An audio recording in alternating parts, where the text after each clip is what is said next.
Assembly ఎన్నికలు మరికొన్ని గంటల్లోనే ఉండటంతో అంతా అప్రమత్తమయ్యారు.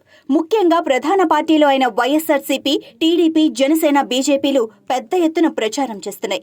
ముఖ్యంగా ఏప్రిల్ 11వ తేదీనే ఎన్నికల ప్రచారాలకు చివరి రోజు కావడంతో క్షణం తీరిక లేకుండా ఉదయం నుంచి రాత్రి వరకు ప్రచారాలు, రోడ్ షోలు చేస్తూనే వస్తున్నారు. తమను గెలిపించమంటే తమనే గెలిపించమని ఓటర్లను అడుగుతూ రచ్చ చేస్తున్నారు.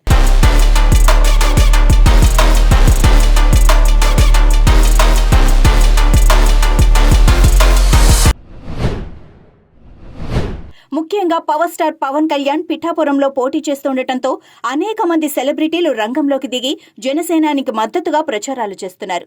మరికొందరేమో సామాజిక మాధ్యమాల వేదికగా పోస్ట్ చేస్తున్నారు. అయితే తాజాగా mega power star hero Ram Charan, ఆయన తల్లి సురేఖ కొణిదెల పవన్ కళ్యాణ్ తరపున పిఠాపురంలో ప్రచారం చేయబోతున్నారన్న వార్త అటు మెగా అభిమానుల్లో, జనసేన శ్రేణుల్లో కొత్త జోష్ నింపింది.